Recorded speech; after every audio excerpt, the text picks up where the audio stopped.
I've not seen much about planting into second year straw bales if you want to do a bale garden.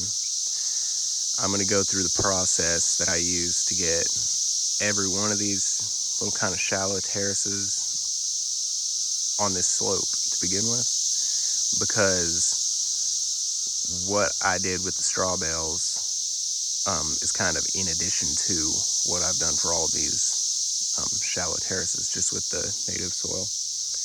So what we're looking at is an area with poor soil, and I'll kind of show you what I'm working with. But I got wood chips down through here. This is what we're working with.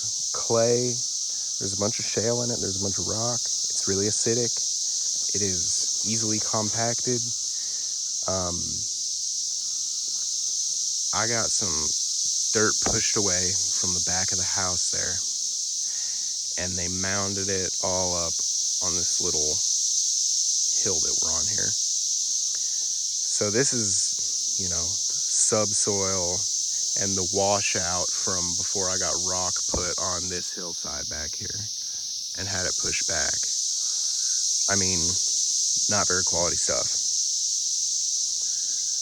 What I have done, and these are all second year beds, this being the second growing season in these beds, other than I think these two I did a fall garden in 2 seasons ago. But what I'll do is I'll come through with my broad fork standing over there, and I'll broad fork roughly on contour, and then I will basically just scrape some of the soil from the uphill side to the downhill side of my terrace, and I'll wind up with a little shoulder right here and a little elevated spot right here. That is just to slow the flow of water. With everything being raised like it is and looser, after I've done that one time initial kind of cultivation tillage type thing, Jesus, these cicadas are insane right now, and I just got one right in my ear. Look at these things. I've never seen them this thick. About every half hour, I get one right in my freaking ear, and it is really, really quite startling. And distracting, but so with a one-time kind of cultivation tillage event with a shovel and the broad fork, I'll make that shape and at the same time amend with a slow release nitrogen source like alfalfa meal that also adds some structure to the soil. Maybe a little bit of like peat moss for some structure as well if I've got it on hand, and some azomite, which is like rock minerals, and usually some wood ash and maybe a bit of lime, because this soil is acidic. These are first year beds. I got my brassicas in them. I just fed them, and I applied a little wood ash as well, mixed in with the water, because that'll really mess with your soil pH quickly, because it's water soluble. And I don't think I got enough lime in here when I made this bed.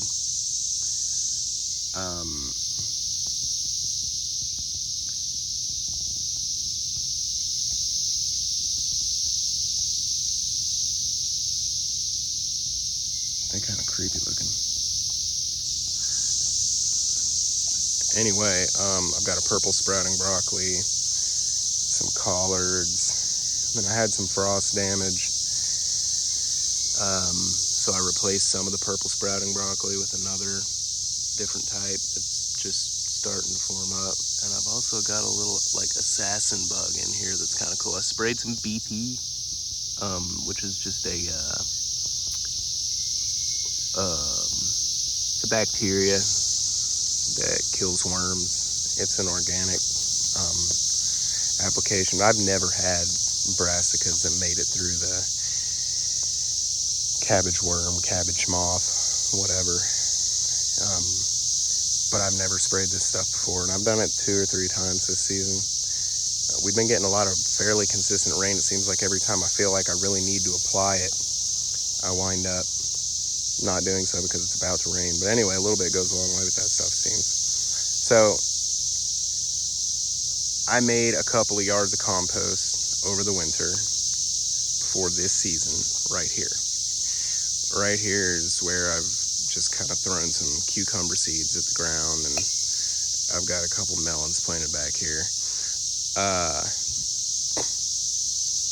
I spread that over the top of all my beds, including the second-year straw bales, which I'll get back to in a second. But I spread that on everything, and that goes a long way to lock in moisture, slow down water, and provide some slow release kind of nutrient. Soil structure as well. I mean, the earthworms are kicking in that compost, and you move them all into these beds, and they wind up doing what they do and carrying that nutrient down into the soil.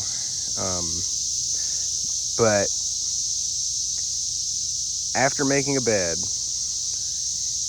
last year, right here, in the early spring, I laid all these straw bales out side by side, and I went through the conditioning process, which is documented a lot better than I can do here in a few places. I did it with a water-soluble nitrogen fertilizer. You sprinkle a cup or so on every few days at the beginning after you get your bales wet. So basically, they're hydrophobic at first. You wet them down a few times, let them get to where they're actually holding water, and then you apply a heavy rate of a water-soluble nitrogen fertilizer, not enough to wash it out, but enough to leach into that carbon-rich straw and start the decomposition process, and it'll heat up quick, and it'll get hot. And after it gets hot for an extended period of time, by about 2 weeks, you've kind of reached a sort of homeostasis of, I don't know, I guess. And anyways, it'll start to cool down. And at that point, you can just plant right into it. I planted mostly transplants into it. I want to say I had some peas and some like a tomato or two, and lettuce. Of course, when all that stuff was done, and it mostly did pretty all right. I had some pole beans that did pretty good in here. The lettuce did really good first year. So anything leafy did well. That stuff just needs a lot of nitrogen. I supplemented some things for the tomatoes. Nothing for the beans, just like some fish emulsion for the tomatoes. Everything did okay. They broke down a lot after cutting them off and letting those roots stay exactly where they were. One day I came out here and I just kind of did this number right here, and the bale just sunk by about half in that spot. So I thought, well, that's too much air, if nothing else. So I came through, and that winter, so this past winter, I mashed everything down really good. I just came through, and the roots and everything that I had cut off at the base from the other plants The compost that I had put on top, it was all in place, and I just came through with a board. Might have been this board, I don't know. And I laid it over the top, and I just mashed it all down nice and even, and I got all that airspace out of it. After that, this spring, I came back through and applied more compost and planted my lettuce plugs in just after my onion sets. I did sets. I didn't start from seed myself, but anyway, I just took out all my lettuce. This will be going to the chickens. It was starting to bolt and whatnot. I left a few that are gonna be good for a little bit longer. And then I got some random stuff in here, peppers and carrots and marigold and whatnot that I planted later. But I have fertilized like once or twice, just with a little bit of that Neptune's Harvest, fish emulsion, and kelp meal. Not very much, and it's just done really, really well. You can see that shoulder almost up here at the top behind that onion. You can almost see that the ground level back there is higher now than where this sits, and that just goes to show you how much this has broken down. This is the high side of it, which right after construction would have been soil. And I mean, the soil level right here. Wow, that is nice stuff. I haven't done this. This is just wood chip that I put in this pathway over cardboard. The soil level is right here. So, I mean, you're looking at, I don't know, 7 inches maybe. And that's the soil level below where it was mounded up to originally make this terrace. I mean, this has broken down an enormous amount. So the consistency of it is much more ideal than a first-year straw bale bed. I'll come here. I've got my sweet potato slips in here. They're looking sad because I just put them in yesterday, but I'm kind of hoping that I'll do good sweet potatoes in this. But the consistency of this is so much more desirable than a first-year straw bale bed. I haven't gotten this deep into it, but I mean, you can see it's not slicking, it's not getting slimy or anything down in there. There's a good balance of different stuff going on. I mean, there's roots all through this, and I mean, I can take that out. There's a worm right there. They're all through this. There's another one down in that hole right there. I mean, there's just a lot going on in here. Little roots from the lettuce that I just cut out, kind of giving this even more structure. I mean, I hope that there's some mycelium in there. There is the top layer of compost, but then just beneath it, you can almost see like a layer of just pure worm castings is what I'm thinking that is. And I mean, that's this whole bed. So my point is, you hear a whole lot about how to start a first year straw bale bed and how nice it is to have an elevated growing space, or how nice it is for stuff to come out clean, which all that's true, but I mean, the benefit that I have found is really showing itself more in the second year. And I can't imagine that the third year will be different. I mean, what I'm kind of seeing this as is just like what started off as an 18-inch thick layer of really fluffy compost that wasn't quite done and is now settling into being like a balanced, complete compost layer over top of the native soil, which is gradually improving in quality because of the amendment that I did, but also the roots from everything that's growing in here and is extending beneath the layer of straw. The earthworms carrying the stuff from up at the top through that porous stuff when it gets drier and down into the soil beneath in the root zone, and everything's loosening through there. I bet if I dug into the native soil right there, it would actually be desirable by this point. I'll say like minimal effort getting into a really undesirable spot of ground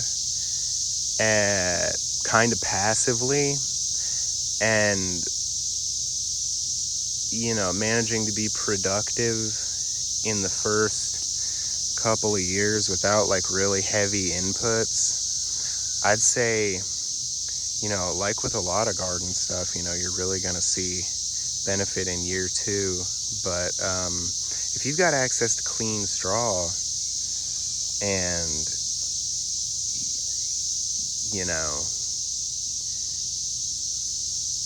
not so great soil, I think that this is a good way to quickly get some stuff growing. I'm probably not touching on a lot of stuff here, and that's a jumbled mess, but I looked for a long time to see if I could find anything about second year straw bale gardens specifically, and most people were just saying that after the first year you compost what's left. And that's cool, because then you can apply it at higher or lower concentrations in more specific spaces. But if you just want to leave it where it is, like, I think that the results are pretty decent. And over here, all this is not grown in straw bale. You got like asparagus coming up through strawberries with tomatoes coming up through that. And I mean, just this asparagus I just planted last spring, so it's in its second year, so I can't harvest it yet. Peppers are looking a little scrawny.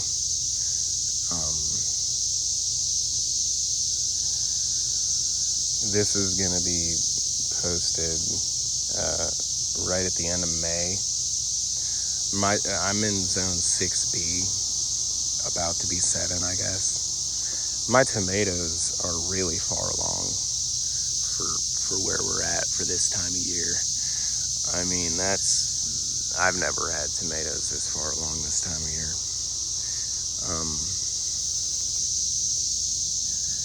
So all the compost and stuff I'm making is from my chickens' bedding and our kitchen scraps. And I just turned a pile like that pretty frequently over the course of the winter. And, made some pretty quality mulchy, nutritive but not super accessible compost. Like, I'd say it's nutritive because it's all there. It's not super accessible yet because it's not really like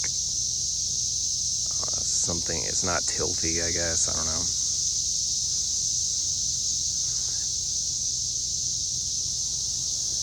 Anyway, sorry about all the cicadas.